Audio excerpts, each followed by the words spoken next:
Começa agora na Jovem Pan News. Grandes por Bessa. A plataforma feita especialmente para pessoas com muita personalidade. Olá, muito bom dia. Estamos começando mais um Grandes por Bessa aqui na Jovem Pan News, neste sábado, 30 de setembro. E hoje o programa é especial, ou está especial, porque estou recebendo aqui um convidado muito especial também.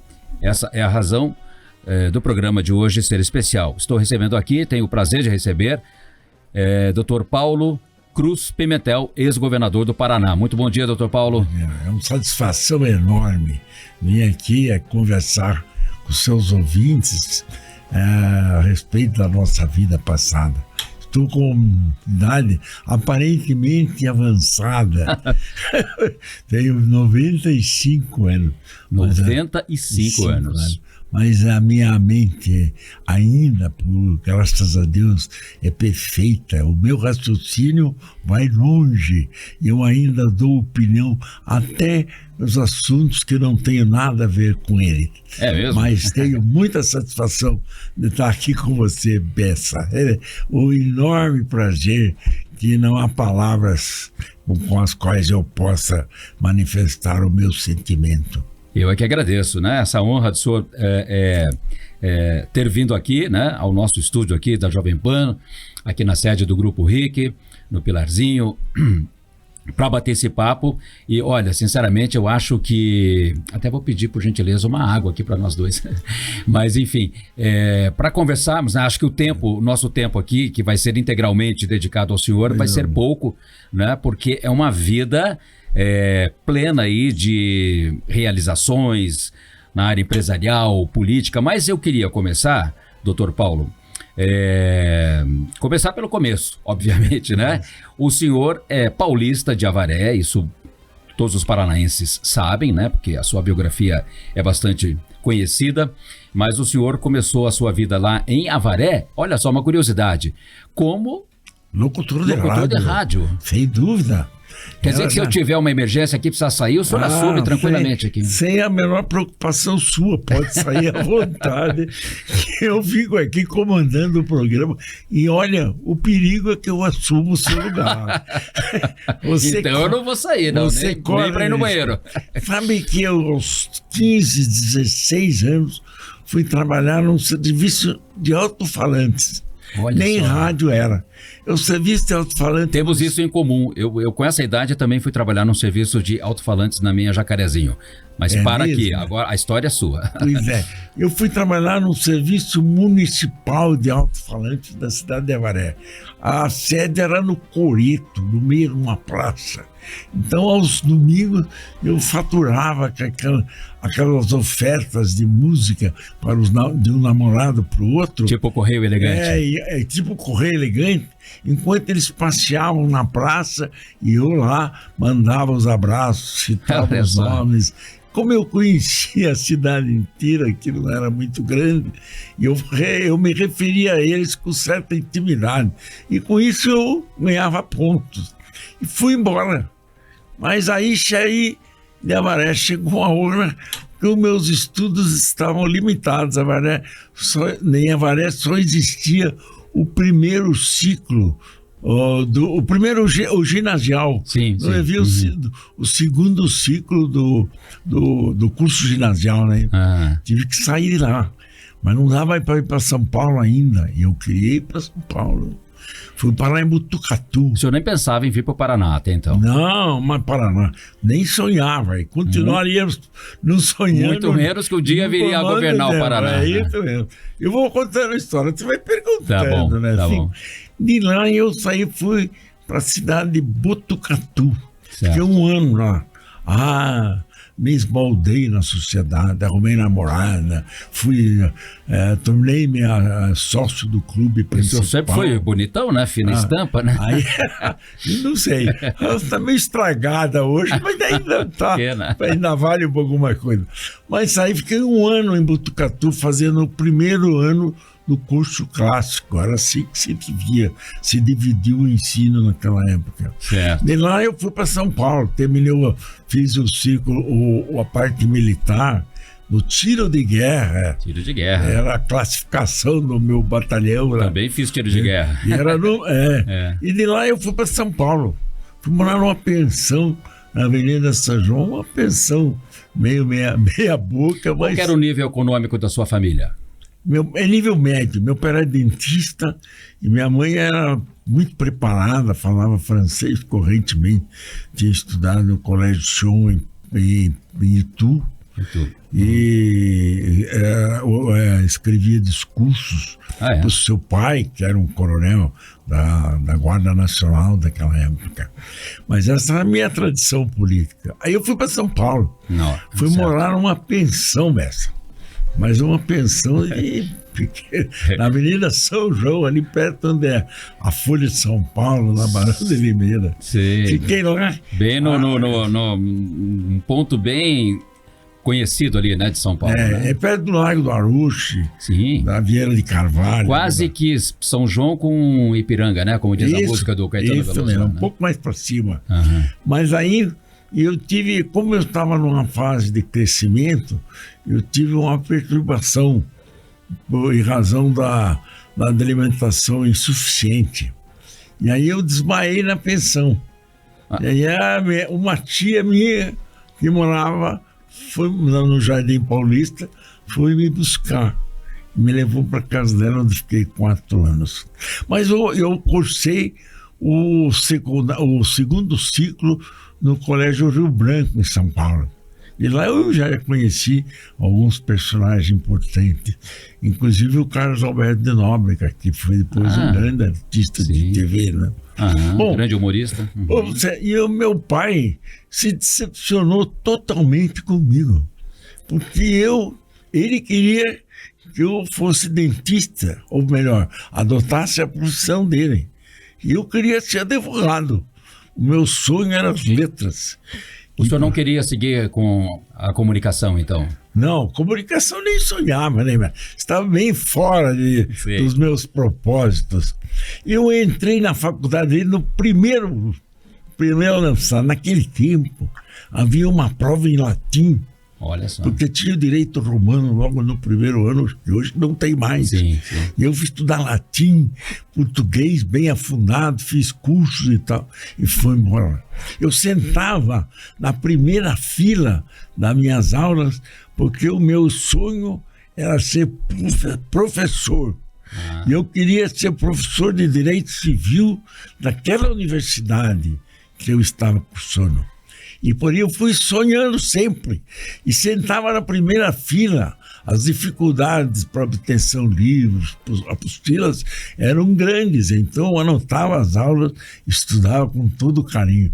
Nunca prestei exame oral. Nessa época, existiam 3 provas. 2 escritas no primeiro semestre, outra no segundo, e uma oral, para quem não atingisse a média 7. Se atingisse a média 7, estava dispensado da prova oral. E eu fui embora. Quando chegou no 4º ano, eu senti a necessidade de trabalhar. 3º ano. Aí comecei no escritório de advocacia da Rua São Bento. Tradicional também de São Paulo. Uma das descendentes do meu escritório foi presidente do Superior Tribunal de Justiça. Era um professor ilustre e nos ensinou bem. E eu tinha como ídolo um professor de Direito Civil, chamava-se Vicente Raul. A minha única restrição à personalidade dele, que ele participou da confecção da Constituição do Getúlio Vargas. E ele assinou a Constituição, então naquilo ele não servia. Que instituiu o Estado Novo. Que era uma comissão, uma Constituição problemática, não é isso? Antidemocrática. Tinha uma... Não me lembro bem a ascendência da Constituição, mas o meu professor me decepcionou por isso. Mas eu sonhava em ser professor de Direito Civil. No 4º ano em diante eu fui Então trabalhar. ali já se manifestava um pouco a sua veia política, né? O senhor já começou ali. Não, mas eu não me entusiasmava com as atividades públicas, não, Sei, viu? sei. Eu queria ser professor. Professor. Essa era a minha meta. Mas as necessidades de sobrevivência impulsionam a gente por caminhos que às vezes não se quer. Eu fui para lá na Votorantim.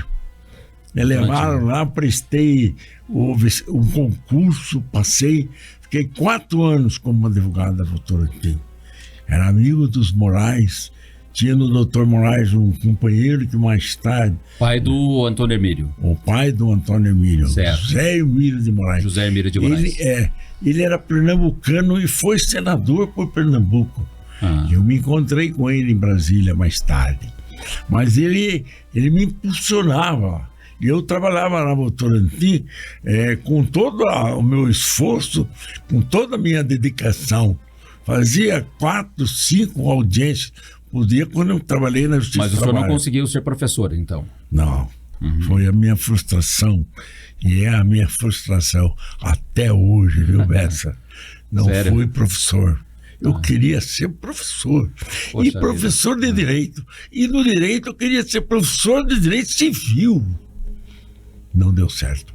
Que pena. Aí- Bom, mas o... Tá, ok, vamos. A história tá bem... Vai perguntando, senão eu deslancho aqui sem solte as rédeas que eu disparo. Não, a tentação de deixar o senhor falar sem interrompê-lo é grande, mas de não qualquer vai maneira... interrompendo. Tá. Faz favor. Só vou pedir para o senhor falar um pouquinho mais próximo Oi, aqui do não. microfone. Isso. Obrigado, Ju. Então, aí o senhor ficou 4, 5 anos lá na Votorantim, Certo. né? É. E Aí eu me casei. Aí montei um escritório o senhor se casou com a dona Ivone. com a dona Ivone. Foi sua primeira e única namorada? Foi. Era os meus estágios. Conte a verdade, doutor Paulo. Pois eu vou contar com toda a realidade o que aconteceu comigo. Eu devo muito à minha querida Ivone, porque eu... Aliás, desculpa interrompê-lo, estou vendo que o senhor está usando aliança, né? O senhor continua. Pois é. Ela faleceu, né, de Covid em 2019, em 20. Isso foi 21. Só fazendo um corte aqui na conversa. O senhor e ela contraíram Covid, foram internados, permaneceram 40 dias internados, mais ou menos? No Nossa Senhora das Senhora das Graças. Graças. Ela, infelizmente, morreu, não resistiu. Não, a previsão é que eu embarcaria. E ela não. E Ela era mais deu o jovem que o contrário. senhor. Ela era mais jovem. Ela mais jovem e ela já estava com doença de Parkinson. Não. E então ela já estava com problema. Né? E eu... Bom, vamos parar com essa história que não é bom a gente lembrar Tá certo. coisas tristes. Mas, Que peraí. embarga a voz e atrapalha a mente. Mas deixa eu, então, ainda falando da dona Ivone, mas eu vou voltar Pois é. muitas décadas atrás. O senhor falou que se casou. E eu estou aqui abrindo na página 61 do seu livro, Vim, Vi, Venci, que o senhor lançou em 2019. E na página 61 tem um diálogo aqui, né? Começa assim: com funções novas no campo jurídico e um salário que já prenunciava uma fase de conquistas na empresa dos Moraes, lá na Votorantim no caso, agora precisava criar coragem e ligar para Ivone. Isso é o autor do livro que está falando, né? Que o livro foi escrito por uma outra pessoa, mas é a sua biografia. Aí vem o diálogo. Alô, eu poderia falar com a Ivone, por favor? A pessoa do outro lado pergunta: quem gostaria? Meu nome é Paulo Pimentel, nos conhecemos do Clube Paulistano. Um instante, por favor. Aí o senhor falando aqui: não quis perguntar quem atender ao telefone, mas deduzi que fosse uma governanta.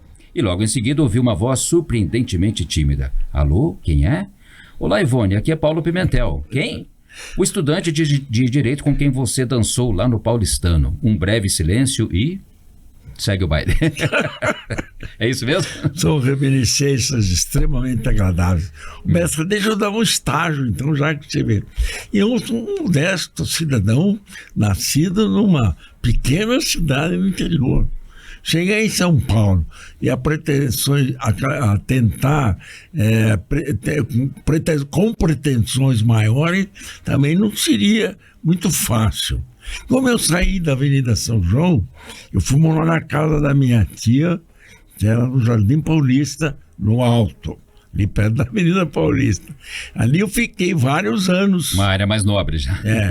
Mas aí, como é que eu entrei na alta sociedade paulistana? Eu resolvi ficar sócio do Clube Paulistano. Clube Atlético Paulistano, que era bem perto da casa da minha tia. Mas quando eu fui lá comprar o título, eu arrumei o dinheiro. A minha avó me deu o dinheiro. Comprei o título e lá, na hora que eu comprei o título, o cidadão me advertiu. Você não vai conseguir ninguém, que o apóstolo não conhece ninguém. Quando da alta sociedade, os meus tios não eram sócios do Paulistano. Eu fui descobrir que o secretário de Segurança de São Paulo morava perto da minha casa. Uma tarde, eu toquei a campainha da casa dele. Nesse tempo, isso era possível.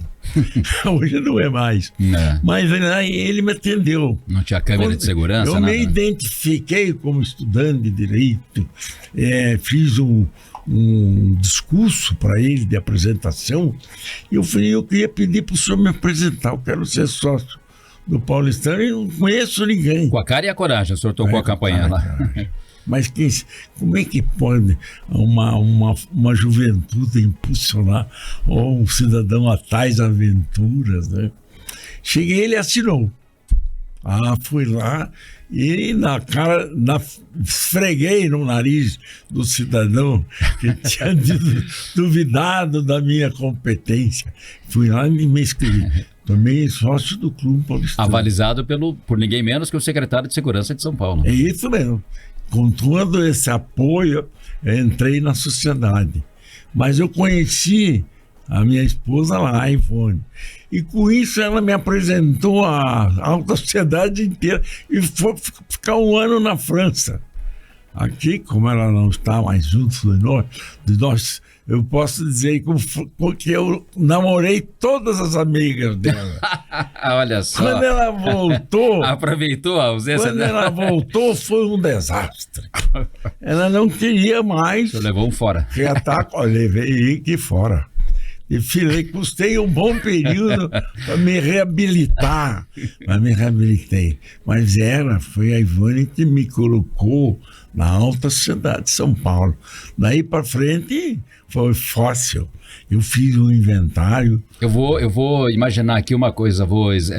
Enfim, ela foi para a França, ficou muito tempo fora, o senhor namorou... aproveitou para namorar quem podia, mas o seu coração já era dela e vice-versa. Ela era muito bonita, muito simpática. Eu tô vendo fotos dela aqui. Muito preparada, culta, e tinha inúmeras qualidades. Eu me senti bem, mas como eu não precisava de nenhum apoio financeiro de quem arrumasse algum emprego, eu já estava muito bem na Votorantim. Olha aqui, olha Pimentel, aqui, ó. Isso mesmo, olha, estamos dançando mostrar aqui, ó. no dia do nosso casamento. Olha só. Pois é, estamos bem. Então, eu já estava estabilizado com um escritório à parte da Votorantim e amigo dos diretores da Votorantim, dos donos da Votorantim, e eu resolvi assumir um inventário de grande porte. Com isso eu me licenciei da Votorantim por 6 meses.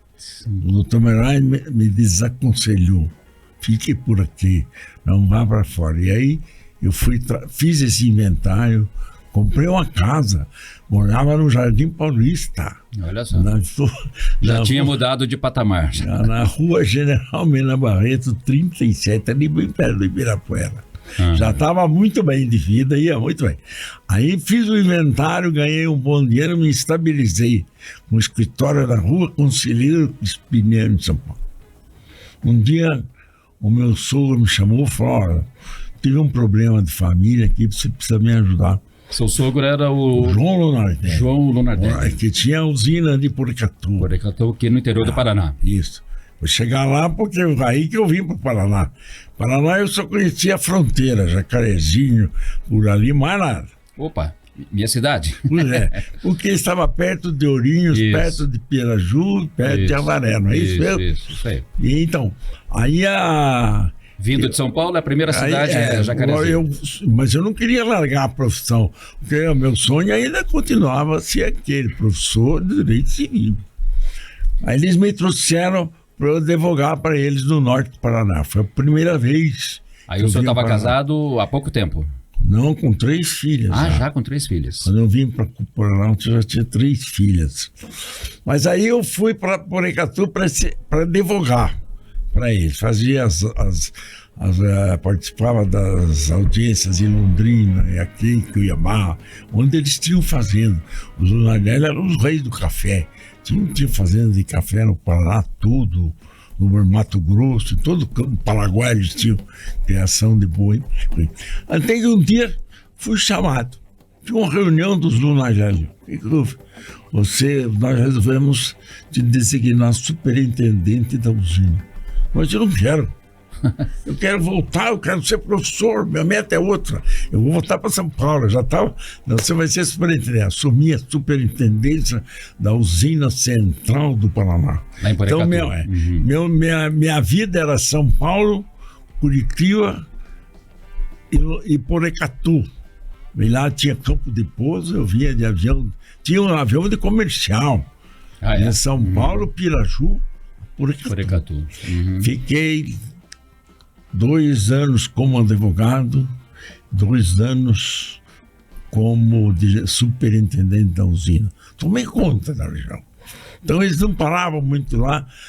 Estava todo mundo em São Paulo, os Lunardelli, todos tinham casa em São Paulo.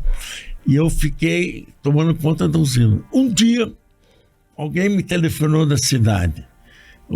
Está aqui o candidato a governador do Paraná, um dos candidatos. Você tem que recebê-lo. Ele não tem onde pernoitar e não tem onde jantar. Você tem que receber aí na usina.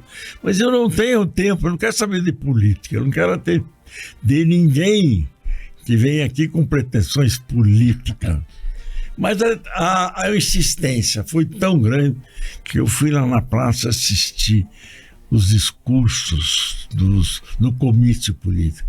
Alguns péssimos, mas o discurso do candidato me agradou. Do tal candidato que era? Era o Ney Braga. Ney Braga.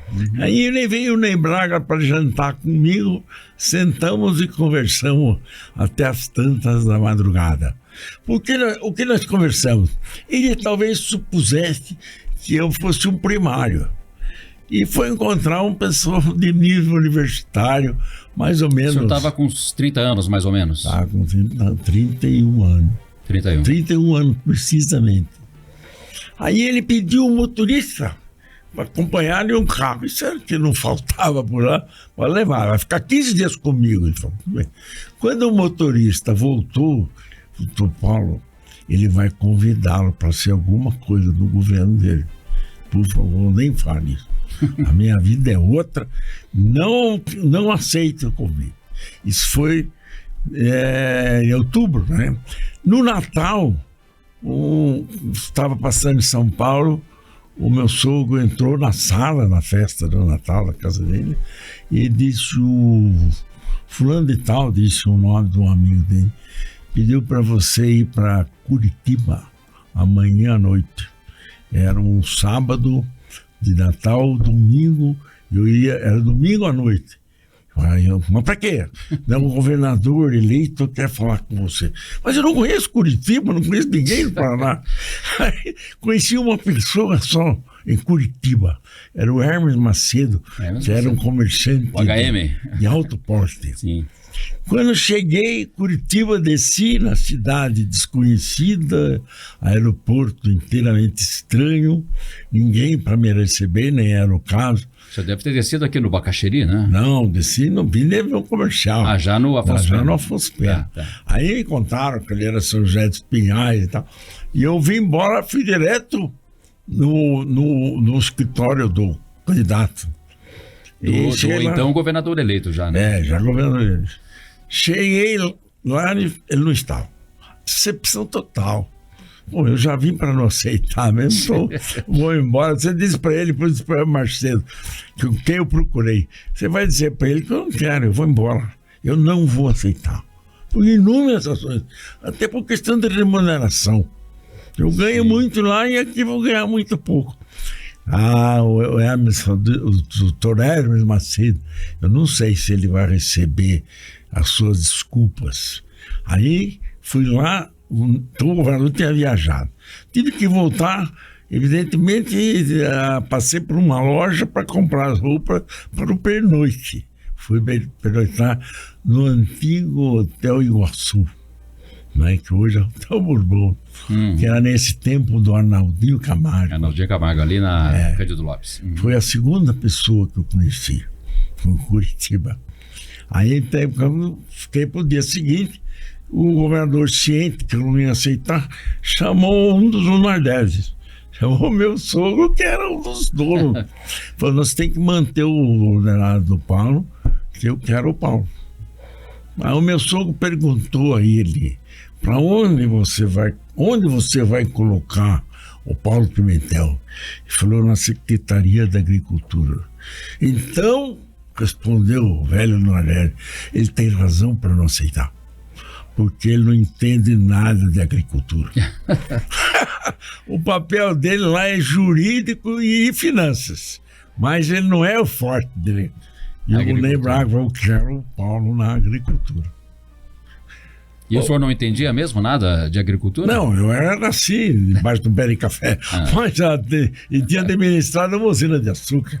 Não é que eu não entendesse. Claro. Mas não era um especialista. Mas o Ney Braga, como bom, né, visionário que era, já deve ter percebido isso, né? Você imagina, não conhecia ninguém. Aí teve que trazer a família, 3 filhas, morar no hotel. Na época, suas filhas eram a Taizinha, a Isabel, que já é falecida, e a Ironinha. E o senhor tem mais uma, né, a Vera? Tem a Vera, que nasceu aqui. Nasceu em Curitiba.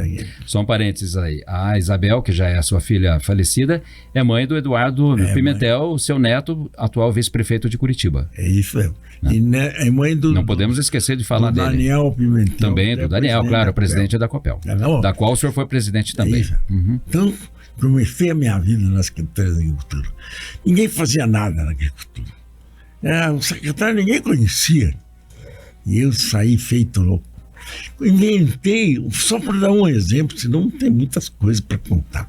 Como eu vi que ninguém estava muito disposto, ou melhor, poucos queriam me ajudar e a maioria não queria nada com o trabalho, eu inventei uma troca de bois. Havia a pecuária fraquíssima do Paraná. E falei, eu vou colocar 2.000 bois, não 1.000 bois, acabei por 2.000 bois Torino e Nelore. E aqui para o sul vou trazer o charolês. Fui para o Rio Grande do Sul, comprei animais charoleses e acertei com 3 criaduras do norte do Paraná. Eles me davam 300 reprodutores e eu pagaria quando pudesse e eu ia trocar. Os reprodutores bons de alta qualidade, os animais horrorosos que estavam por aí. Então tiravam um ruim e punham bom. Certo. O plano pegou. E eu, na primeira vez, eu levei o governador, foi em Castro. Então os pobres dos agricultores, meio tímidos, envergonhados, traziam o boizinho dele, magrinho, raquítico. E daí, 2 anos, mas não cresceu. Faltou comida, mas não cresceu. E de raça muito baixa. Aí vinha um tourinho Nelore de 2 anos, bonito, e lhe dava aquele boizinho feio e recebeu um boi Nelore, uma beleza. E o governador do estado aí assistindo do meu lado. Quando terminou o trabalho de distribuição, a festa geral, os agricultores envergonhados, porque supunham que tinham dado um golpe no estado, e o governador me deu um puxão de orelha. Você está louco, Paulo? Você quebra o estado.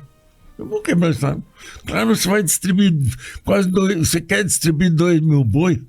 O que você vai fazer com essa porcaria que você recebeu lá? Vou mandar matar. Eu vou dar de comer porque precisa comer carne. Mas não há outra alternativa, governador. Não vai dar tudo certo, vai dar tudo errado. Você suspenda isso. O que eu fiz? Nunca mais convidei o governador para as minhas exibições de touro e nunca mais fiz publicidade. Distribuímos 2.000 touros. Mas isso não abalou a sua relação com o governador? Pelo contrário, né? Depois nós fizemos as exposições de animais, né? Sim, lá no Parque Castelo Branco. E lá o de Londrina. O de Londrina ia se chamar Prefeito Hugo Cabral. Eu falei, mas como é que eu posso construir? Eu vou construir o Estado, o dinheiro, eu vou construir o parque, o dinheiro vem do Estado. Por isso como é que eu vou fazer? Por isso que se chama Ney Braga, né? Tem que chamar Ney Braga, chama Ney Braga até hoje. Doutor Paulo, eu vou pedir 1 minuto para a gente chamar um intervalo rápido aqui. O senhor, como bom empresário de comunicação, sabe que, né, um intervalo comercial é importante também, né? Você sem dúvida. A gente já volta aqui conversando com o ex-governador, empresário Paulo Pimentel, aqui nesse Grandes por Beça de hoje na Jovem Pan News. Você está assistindo Grandes por Beça.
Estamos de volta com Grandes por Beça, a plataforma feita especialmente para pessoas com muita personalidade. Exatamente, estamos de volta aqui com o Grandes por Beça na Jovem Pan News neste sábado, 30 de setembro, conversando com o ex-governador Paulo Pimentel. Está contando aqui fatos da sua vida e a gente ainda tem nesse último bloco muita coisa para falar com ele. Mas o senhor estava contando aqui no último bloco, no primeiro bloco, que aí o senhor decidiu nunca mais chamar o governador Ney Braga para suas ações, para que ele não o repreendesse ali, enfim, não atrapalhasse. Né? Ele, quando observava que os nossos programas iam dando resultado, claro, ele também gostava da história. Sim. Aí nós inventamos as exposições de animais. Isso. O senhor estava falando do parque lá de Londrina. De Londrina. A primeira exposição de animais de Londrina foi se realizou nos terrenos do Jockey Club. Certo. A segunda em diante começou comigo. Mas eles queriam colocar o parque nem o Hugo Cabral. Eu falei, mas não pode. Que foi prefeito de Londrina. Nós temos que pôr Ney Braga, governador Ney Braga. Aí eu tive a maioria dos votantes da Associação Rural de Londrina e nós construímos o parque. Mas eu não podia deixar Curitiba para trás. E tá até hoje o nome lá, né? Parque governador Ney Braga, né? Lá em Londrina sim. Aqui já mudaram várias vezes de nome, mas era Castelo Branco.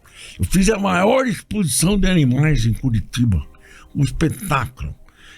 trouxe 2 presidentes. Então, essa mudança na pecuária do Paraná deve-se ao senhor, né?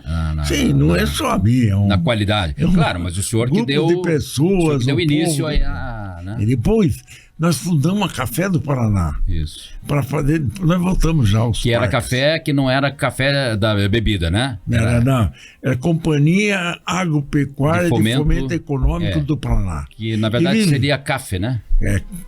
Café, mas o pessoal falava café porque né? o café era uma palavra muito conhecida de todos os agricultores paranaenses. Aí montamos a exposição, foi um sucesso. Trouxemos 2 presidentes da República, o Castelo Branco e o Geisel, aqui para a exposição. E o Costa Silva, mais isso ainda. E foi um sucesso absoluto. O parque foi abandonado. Aí o senhor começou a chamar atenção para o senhor do governo militar na época, né? Que já com restrições. O pessoal começou a olhar para o senhor, poxa, lá no Paraná tem um jovem lá, secretário da Agricultura. Eu não tinha pretensões, mas eu sentia essa ameaça, tanto que eles judiaram de mim, como você sabe. Mas aí, o primeiro ano do governo, primeiro ano de Secretaria da Agricultura, fui escolhido Homem do Ano de Curitiba. E foi uma homenagem chefiada pelos políticos e foi numa solenidade no Cine Vitória e eu recebi o título de Homem do Ano do Paraná. E o Cine Vitória na época, ali na Barão, que já era era um cinema. Era o cinema de Curitiba, né? Então, aí inclusive ali tinha a Calçada da Fama, né? Com os astros de Hollywood e tudo mais. Isso. Isso mesmo. Aí, nesse dia, no discurso de homenagem, foi um deputado que fez o discurso, o cara me lançou candidato a governador. 1 ano depois que eu estava em Curitiba. Bessa, eu achei gozação. Falei, não pode pensar em ser, eu não posso pensar em ser governador. Eu estou no Paraná há 1 ano. Esse pessoal não me dá sossego, eu quero ser professor de direito. Vou voltar para São Paulo. Não queria ser secretário, agora já querem que eu seja governador. Terceiro. Na frente do Ney Braga, é isso? E o Ney Braga não queria. Ele tinha o Afonso Camargo como candidato dele.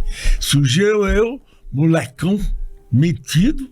Forasteiro. Fiz curso de oratório em São Paulo, curso de português em São Paulo. Me aperfeiçoei à vontade para poder conquistar o eleitorado paranaense. E fui à luta.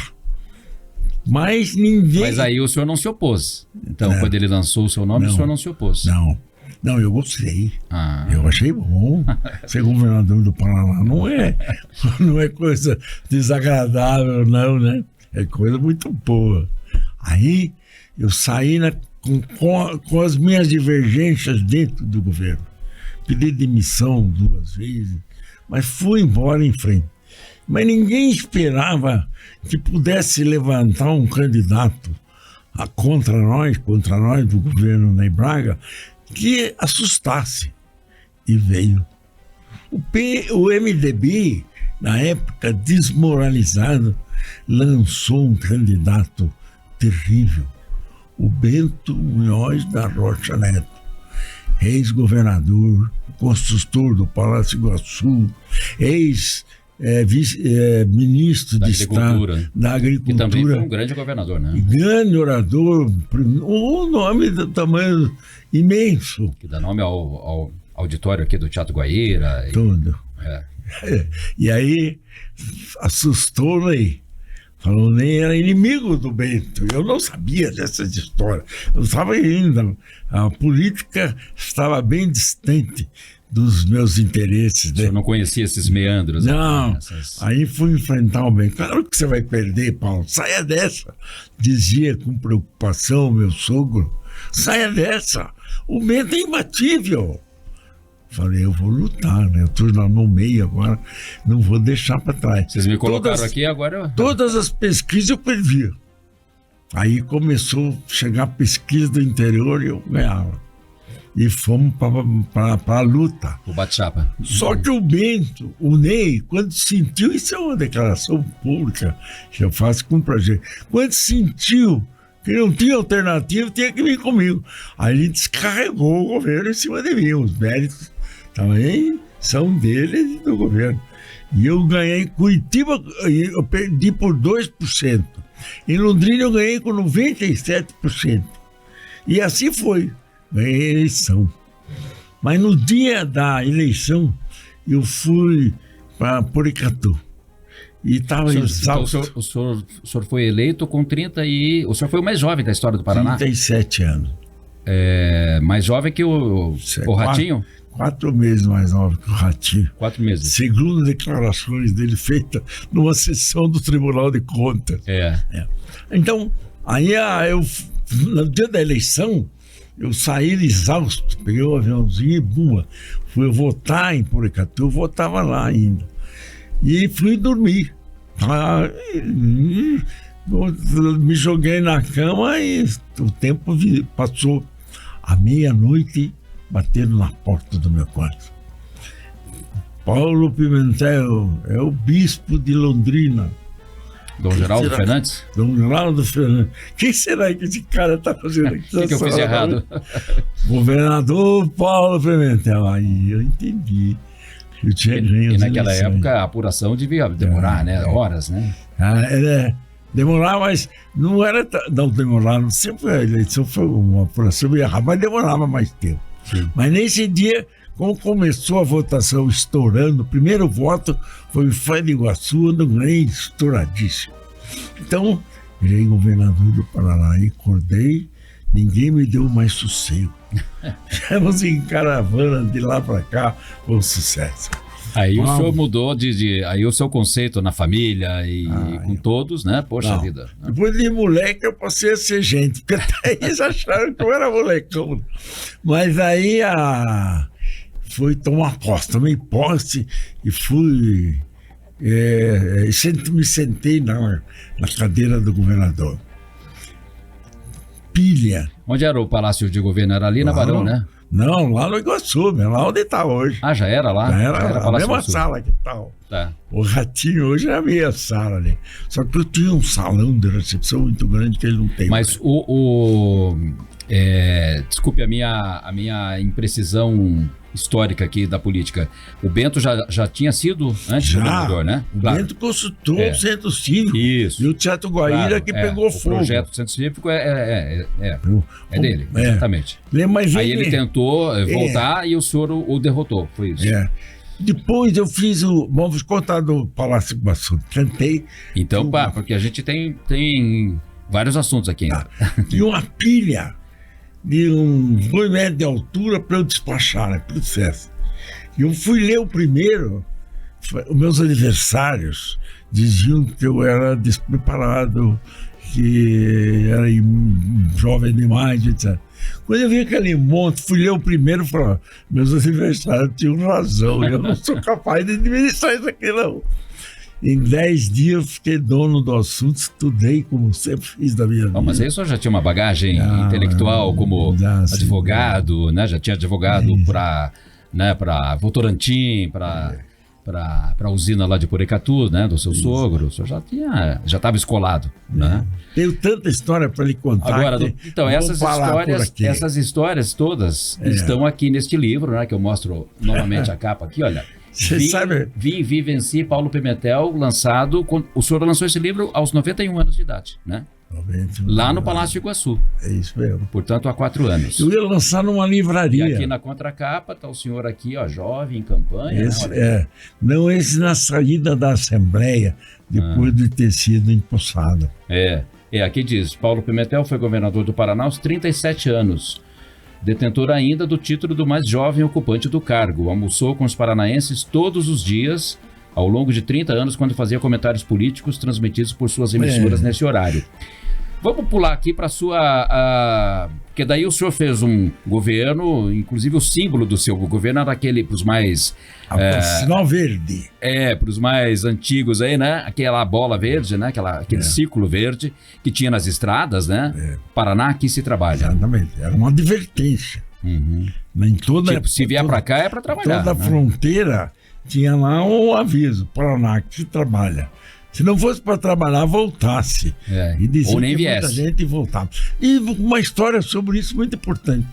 Nós acertamos com o governador de São Paulo a realizar a estrada Ponta Grossa e Tararé.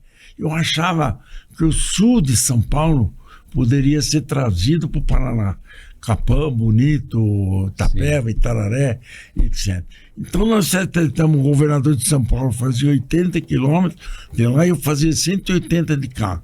Eu terminei na frente, fui lá inaugurar. Mas os meus companheiros, muito bajuladores, resolveram colocar uma faixa enorme, 100 metros, do lado do Paraná. Paraná, aqui, 2 pontos, aqui se trabalha. No dia seguinte, apareceu uma placa do mesmo tamanho, do lado de lá, São Paulo. São Paulo, trabalho aqui não é novidade. Foi muito interessante a disputa entre nós.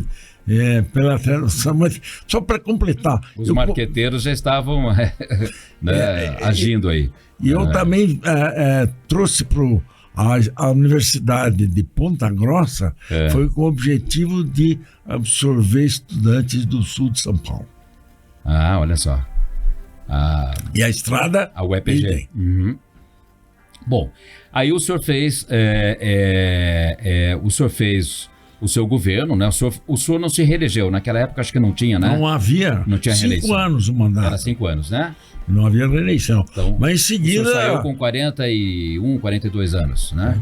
Um dos meus netos, o Daniel, que é presidente da Copel, já passou a idade.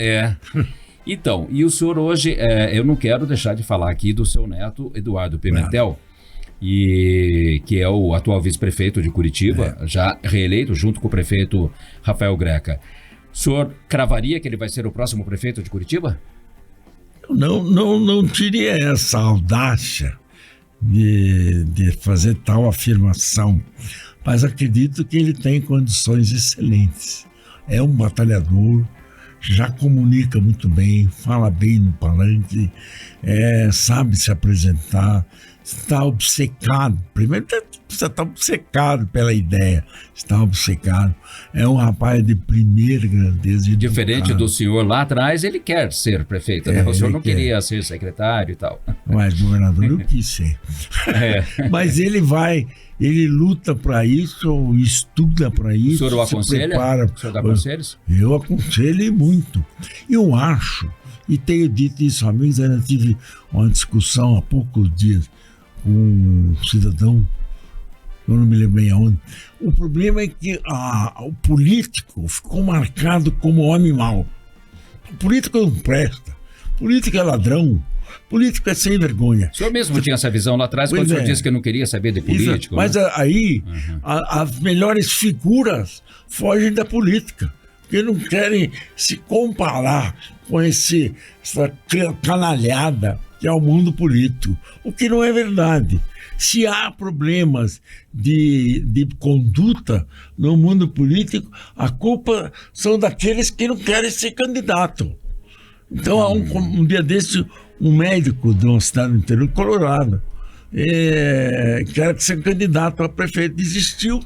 Não, porque acha que... E ele tem condições eleitorais, que ele não deve ser candidato. Eu disse a ele que ele teria que ser candidato, no imperativo, porque os bons não podem se afastar da política. Nós estamos precisando colocar gente boa nos parlamentos, nas assembleias, na Câmara Municipal. Senão os maus dominam e os canalhas... Vão continuar aí, né? Os canalhas invadem toda a área. E o mundo político passa a ser dar essa má impressão que dá hoje. E eu acho que existem excelentes políticos em todos os lugares, mas é preciso mais. E o governador Ratinho Júnior, qual a sua avaliação sobre ele? Vou lhe manifestar a minha simpatia por ele. Acho que ele vai bem, o governo dele é de realizações, agora então ele vai emplacar grandes realizações. Essa privatização da Copel foi um feito extraordinário e glorioso, para todo o Foi governo. conduzida pelo seu outro neto, né? O Daniel, né? Que é o presidente. A honra minha foi conduzida pelo meu neto, Daniel Pimentel Slavier. Que né? foi presidente da ABERT também, na Associação Brasileira quatro vezes. das Emissoras de Rádio e Televisão. Então, são dois meninos de valor. Sim. Eu não posso dar a minha impressão para os dois, porque veio eivada de suspeição. Eu não posso dizer que eles são bons, mas afirmo com categoria. São ótimos cidadãos, brilhantes. Quero voltar ao assunto do Ratinho. Gosto da administração dele, admiro a família dele, admiro o trabalho dele.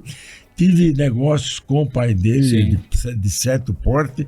E o senhor vendeu, né? O seu grupo né, as emissoras. E foi ele que cumpriu com todas as obrigações. Vendi porque eu quis vender e ele tirou o proveito que precisava tirar. E o mesmo pai dele é magistral. O Ratinho hoje é um nome nacional. Ratinho Pai. Uhum. E o filho está fazendo uma imagem muito boa e já está sendo cogitado para ser candidato a presidente da República.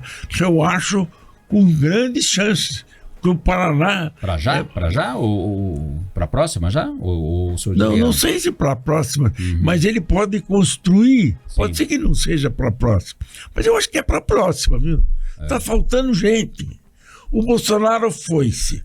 Acabou.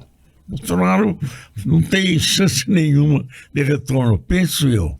O governador de São Paulo não tem condições eleitorais para o seu primeiro mandato. Ele terá que ir à reeleição. Se ele brincar na outra posição, ele perde a primeira. Então ele tem que... O governador de Minas não tem a projeção do Ratinho, tá bem, filho?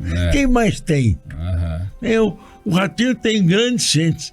O que pode faltar a ele é um pouco de audácia. Tem que lutar e se jogar na arena. Ele tem condições de ser candidato a presidente da República, viu, Bessa? E o Lula, qual a sua avaliação? Você sabe que eu... Aliás, o senhor votou em quem? No Lula, no Bolsonaro ou não votou? Votei no Bolsonaro. No Bolsonaro. Votei no...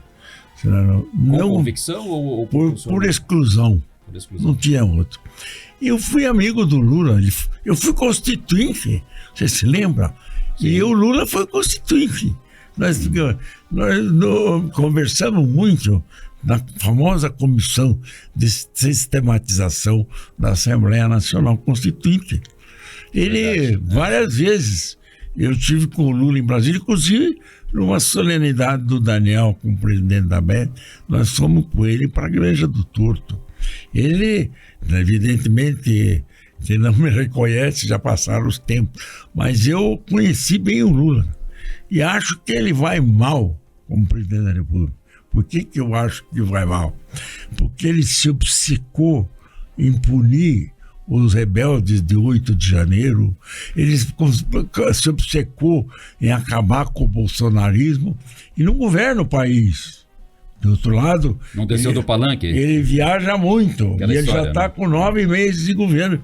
Ele não decide, ele tem questões terríveis para resolver lá na administração dele, inclusive no relacionamento com a Câmara, com o Congresso, que hoje não é fácil, porque eles estão numa posição muito independente em razão dos dispositivos constitucionais. Mas então, eu acho que o Lula não está se dedicando ao trabalho dele, não está dedicando a totalidade do seu esforço para conduzir uma nação que não vai bem, que luta. O senhor acha que ele não está sendo estadista? Assim, não, estadista até que ele está sendo, porque viaja como ninguém viajou até hoje. Tem que ser estadista aqui dentro, né? Ele vai 20% do período governamental dele, ele dedicou em viagens. Não pode isso. Ele já visitou 21 países. Ele tem que cuidar do Brasil. Ele larga aqui e vai embora. Agora ele vai ser operado. Vai ficar um mês dentro de casa. Então, o Lula está perdendo tempo. O governo dele está rodando e não resolve. Se ele não corrigir a economia, se ele não corrigir a inflação, pode ter certeza que o governo dele vai ser um desastre. O problema do governo do Lula é que ele só programa gastos, mais tanto para agricultura, mais tanto e não programa para saúde, e não programa receita. Eles estão programando receita, eles não programam cortes. O governo tem que ser pequeno. O governo de Lula tem 32 ministérios. Ele partiu mais 15 nos 17 ministérios. Não pode. Tem que afinar o governo. Tem que gastar menos do que recebe. E não só buscar mais, aumentar a receita. Porque se aumentar a receita, diminui o embalo na industrialização, o embalo da agricultura. De outro lado, ele briga com todo mundo. A briga dele com o agronegócio é inadmissível. Ele tem que fazer as pazes, mas as pazes vêm de cima. Se ele chamar o agronegócio, o agronegócio vai com ele de qualquer jeito. No entanto, o agronegócio está lhe fazendo frente ao presidente na Câmara Federal. Portanto, eu torço para que o Lula seja bem sucedido. Não sei quem vai ser o sucessor dele, nem vejo candidato. Só vejo o Ratinho. Como eu gosto dele, eu não posso... Inclusive, o Daniel faz parte do governo dele como secretário das cidades, né? Doutor Paulo, a gente, infelizmente, já está aqui caminhando para os minutos finais, e eu queria lhe perguntar uma coisa. O senhor teve uma longa carreira, né? Já falamos um pouco dela aqui. O senhor um homem bem-sucedido na política, na vida pessoal, na vida empresarial, né? O senhor comandou por muitos anos o Grupo Paulo Pimentel, o Jornal Estado do Paraná, a Tribuna do Paraná, né? Rede Globo. Rede Globo, né? O senhor foi o primeiro concessionário Globo, né? Aí o senhor teve um problema lá com o governo militar, o senhor perdeu essas concessões, né? A antiga Rádio Iguaçu, foi a primeira rádio noticiosa aqui do Paraná, né? No estilo dessas rádios noticiosas que nós temos hoje, como a própria Jovem Pan aqui e outras. Infelizmente, essa história a gente não vai ter que ficar para uma segunda vinda sua aqui, mas o senhor foi um homem que, né, aí atuou 30 anos como comentarista político dos seus canais de TV, né, da TV Iguaçu, que hoje pertence ao empresário Ratinho pai, né, o Carlos Massa, enfim. Mas o senhor também teve muitos embates. Eu queria saber, hoje aos 95 anos, como é que o senhor se define pessoalmente em relação a tudo, aos amigos, aos inimigos, aos adversários, à família, enfim, como é que o senhor está? Aos inimigos, o perdão, né? Então não tenho por que guardar mágoa. E aos amigos, que já não são muitos, eu estou criando novos, mas os mais antigos já se foram. Me habilito muito em conquistar a mocidade e me vejo lançado no futuro pela mão dos meus netos, principalmente pelas mãos do Eduardo. Eu tenho a certeza quase que o povo vai colocá-lo na prefeitura de Curitiba, e tenho a certeza absoluta que ele vai corresponder a confiança do povo de Curitiba. Muito obrigado, Bessa. E sendo eleito prefeito de Curitiba, certamente ele tentará uma reeleição e depois vai buscar o governo do estado, né? Eu acho que o sonho dele é repetir o papel do avô, né? Sim. Eu acho que por enquanto ele não deve pensar nisso. O mal dos políticos é pensar sempre no degrau superior. Você tem que pensar muito em ter, no caso dele, um bom prefeito. Claro. Você precisa. Depois ele não precisa pensar para onde ele vai. Quem vai indicar o caminho e o destino dele é o povo, é o eleitor. Portanto, o que ele precisa é ser eleito, que eu espero que seja, fazer um grande governo municipal. Se for isso, as pretensões dele, por maiores que sejam, serão atingidas. E ele está hoje com a idade com a qual o senhor foi eleito prefeito. Foi eleito governador, né? 39 anos. Quer dizer, o senhor foi eleito... Eu fui eleito com 37 anos. 37, Menos que eles. Recém-feitos, né? Menos que ele, exatamente. 37 anos. Maravilha.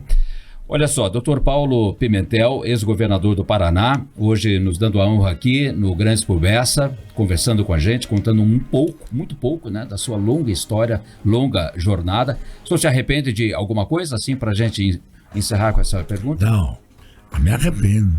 Pratiquei erros terríveis na minha vida, mas também obtive sucessos muito agradáveis. Se a vida se me proporcionou grandes dificuldades, também me proporcionou grandes vitórias.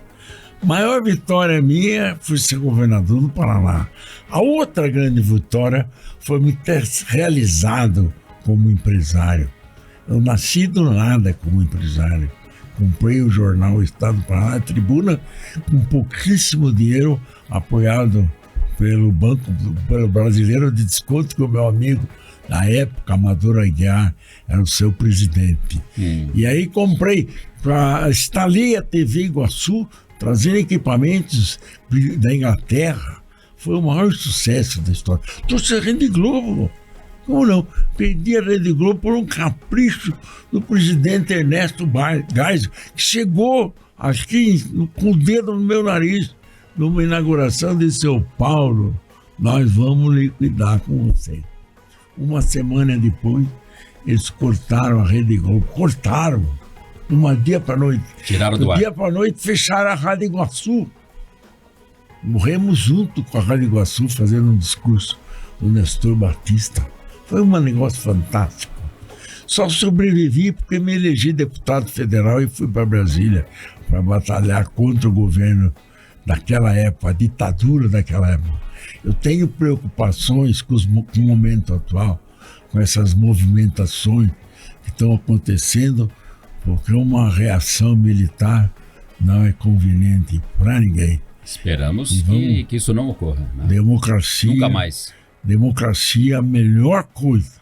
É o melhor sistema de governo, não há dúvida nenhuma. Mas precisa ser bem exercida. Cada poder no seu lugar. O poder judiciário é o poder que julga. O poder legislativo é o poder que legisla. E o poder executivo é o que cumpre a missão. O poder judiciário, me permito fazer essa afirmação, ultrapassa no momento os seus limites. Ultrapassa de forma extremamente perigosa. Dr. Paulo Pimentel, mais uma vez, muitíssimo obrigado. Parabéns aí pela sua longa história, carreira de sucesso. E até uma próxima, né? Espero que o senhor volte um dia aqui para a gente fazer uma parte 2 desse bate-papo. Eu que tenho que lhe agradecer a oportunidade de falar com o povo. Por seu intermédio, eu estou revivendo. Muito obrigado. Tenho certeza que quem nos ouviu e nos assistiu aqui. E os seus companheiros aí que estão trabalhando na parte técnica aí, que me receberam aqui carinhosamente. Sim. Não fique com ciúme, mas os seus companheiros me receberam carinhosamente. Aliás, o senhor foi tietado aqui, né? Já quiseram tirar fotos com o senhor e tudo mais. Mesmo. Muito obrigado a você que nos acompanhou aqui nesse Grandes por Bessa, neste sábado, 30 de setembro, aqui na Jovem Pan News 107.1 e também pelo nosso YouTube. A gente volta no próximo sábado. Um ótimo final de semana a todos. Grandes por Bessa. Para pessoas com muita personalidade, na Jovem Pan News. De volta sábado, às 11 horas da manhã.